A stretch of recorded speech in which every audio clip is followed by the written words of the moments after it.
बेताल पच्चीसी की पहली कहानी। काशी में प्रताप मुकुट नाम का राजा राज करता था। उसका ब्रज मुकुट नाम का एक लड़का था। एक दिन राजकुमार दीवान के लड़के के साथ शिकार खेलने जंगल में गया। घूमते घूमते उन्हें तालाब मिला। उसके पानी में कमल खिले थे और हंस किलोर कर रहे थे। किनारों पर घने पेड़ थे जिन पर पक्षी चहचहा रहे थे। दोनों मित्र वहां रुक गए और तालाब के पानी में हाथ मुंह धोकर ऊपर महादेव के मंदिर पर गए। घोड़ों को उन्होंने मंदिर के बाहर बांध दिया। मंदिर में दर्शन करके बाहर आए तो क्या देखते हैं कि तालाब के किनारे राजकुमारी अपनी सहेलियों के साथ स्नान करने आई है। दीवान का लड़का तो वहीं एक पेड़ के नीचे बैठा रहा, पर राजकुमार से रहा नहीं गया। वह आगे बढ़ गया। राजकुमारी ने उसकी ओर देखा तो वह उस पर मोहित हो गया। राजकुमारी भी उसकी तरफ देखती रही। फिर उसने किया कि जूड़े में से कमल का फूल निकाला, कान से लगाया, दांत से कुतरा, पैर के नीचे दबाया और फिर छाती से लगा अपने सखियों के साथ चली गई। उसके जाने पर राजकुमार निराश हो अपने मित्र के पास आया और सब हाल सुनाकर बोला, मैं इस राजकुमारी के बिना नहीं रह सकता, पर मुझे ना तो इसका नाम मालूम है ना ठिकाना। वह कैसे मिलेगी? दीवान के लड़के ने कहा, राजकुमार आप इतना घबराएं नहीं, वह सब कुछ बताकर गई है। राजकुमार ने पूछा कि कैसे? तो वह बोला, उसने कमल का फूल सिर से उतारकर कानों में लगाया तो उसने बताया कि मैं कर्नाटक की रहने वाली हूँ। दांत से कुतरा तो इसका मतलब था कि मैं दंतबाट राजा की बेटी हूँ। पाँव से दबाने का अर्थ था कि मेरा नाम पद्मावती है। और छाती से लगाकर उसने बताया कि तुम मेरे दिल में बस गए हो। इतना सुनना था कि राजकुमार खुशी से फूला नहीं समाया। वह बोला, अब मुझे कर्नाटक देश में ले चलो। दोनों मित्र वहाँ से चल दिए। घूमते फिरते सैर करते कई दिनों तक उसी शहर में पहुँच गए। राजा के महलों के पास गए तो एक बुढ़िया अपने द्वार पर बैठी चरखा काट रही थी। उसके पास जाकर दोनों घोड़ों से उतर पड़े और बोले, माई हम सौदागर हैं, हमारा सामान पीछे आ रहा है, हमें रहने को थोड़ी जगह दे दो। उनकी शक्ल सूरत देखकर और बात सुनकर बुढ़िया के मन में ममता उमड़ आई। वह बोली, बेटा तुम्हारा घर है, जब तक जी में आए यहाँ पर रहो। दोनों वहीं पर ठहर गए। दीवान के बेटे ने उससे पूछा, माई तुम क्या करती हो? तुम्हारे घर में कौन कौन है? तुम्हारी गुजर कैसे होती है? बुढ़िया ने जवाब दिया, बेटा मेरा लड़का राजा की चाकरी में है। मैं राजा की बेटी पद्मावती की धाय थी। बूढ़ी हो जाने से अब घर में रहती हूँ। राजा खाने पीने को दे देता है। दिन में एक बार राजकुमारी को देखने महल में जाती हूँ। राजकुमार ने बुढ़िया को कुछ धन दिया और कहा, माई कल तुम वहाँ जाओ तो राजकुमारी से कह देना कि जेठ सुदी पंचमी को तुम्हें तालाब पर जो राजकुमार मिला था वह आ गया है। अगले दिन जब बुढ़िया राजमहल गई तो उसने राजकुमार का संदेश उसे दे दिया। सुनते ही राजकुमारी ने गुस्सा होकर हाथों में चंदन लगाकर उसके गाल पर तमाचा मारा और कहा, मेरे घर से निकल जा। बुढ़िया ने घर आकर सब हाल राजकुमार को कह सुनाया। राजकुमार हक्का बक्का रह गया। तब उसके मित्र ने कहा, राजकुमार, आप घबराएं नहीं, उनकी बातों को समझें। उसने 10 उंगलियां सफ़ेद चंदन से मारी। इसका मतलब है कि वह अभी 10 रोज चांदनी के हैं।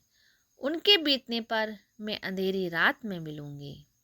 10 दिन के बाद बुढ़िया ने फिर राजकुमारी को खबर दी, तो इस बार उसने केसर के रंग में 3 उंगलियां डुबोकर उसके मुंह पर मारी और कहा कि भाग यहाँ से। बुढ़िया ने आकर सारी बात सुना दी। राजकुमार शोक से व्याकुल हो गया। दीवान के लड़के ने समझाया, इसमें हैरान होने की क्या बात है। उसने कहा है कि मुझे मासिक धर्म हो रहा है, 3 दिन और ठहरो। 3 दिन बीतने पर बुढ़िया फिर वहां पहुंची। इस बार राजकुमारी ने उसे पटकार कर पश्चिम की खिड़की से बाहर निकाल दिया। उसने आकर राजकुमार को बता दिया।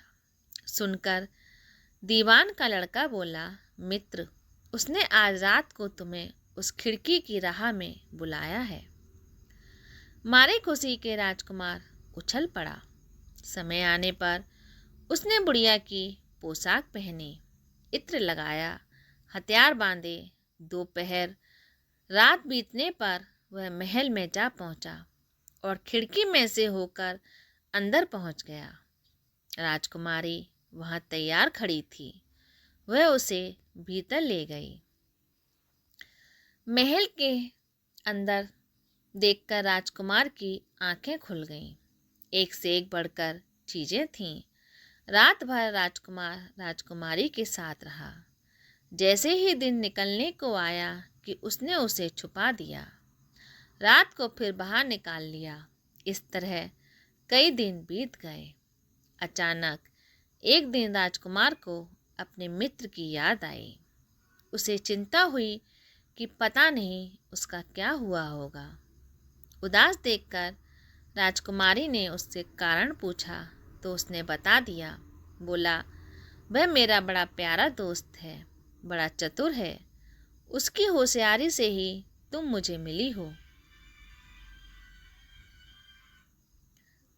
राजकुमारी ने कहा, मैं उसके लिए बढ़िया बढ़िया भोजन बनवाती हूँ। तुम उसे खिलाकर तसल्ली देकर लौट आना। खाना साथ में लेकर राजकुमार अपने मित्र के पास पहुँचा। वे करीब महीने भर बाद मिले थे। राजकुमार ने मिलने पर सारा हाल सुनाकर कहा कि राजकुमारी को मैंने तुम्हारी चतुराई की सारी बातें बता दी हैं, तभी तो उसने तुम्हारे लिए भोजन बनाकर भेजा है। दीवान का लड़का सोच में पड़ गया। उसने कहा, ये तुमने अच्छा नहीं किया। राजकुमारी समझ गई कि मैं जब तक हूँ वह तुम्हें अपने बस में नहीं रख सकती, इसलिए उसने इस खाने में जहर मिलाकर भेजा है। यह कहकर दीवान के लड़के ने थाली में से एक लड्डू उठाकर कुत्ते के आगे डाल दिया। खाते ही कुत्ता मर गया। राजकुमार को बड़ा बुरा लगा। उसने कहा, ऐसी स्त्री से भगवान बचाए, मैं अब उसके पास नहीं जाऊंगा। दीवान का बेटा बोला, नहीं, अब ऐसा उपाय करना चाहिए जिससे हम उसे घर ले चलें। आज रात को तुम वहां पर जाओ। जब राजकुमारी सो जाए तो उसकी बाईं जांघ पर त्रिशूल का निशान बनाकर उसके गहने लेकर चले आना। राजकुमार ने ऐसा ही किया। उसके आने पर दीवान का बेटा उसे साथ ले योगी का वेश बना मरघट में जा बैठा और राजकुमार से कहा कि तुम ये गहने लेकर बाजार में बेच आओ। कोई पकड़े तो कह देना कि मेरे गुरु के पास चलो और उसे यहाँ ले आना।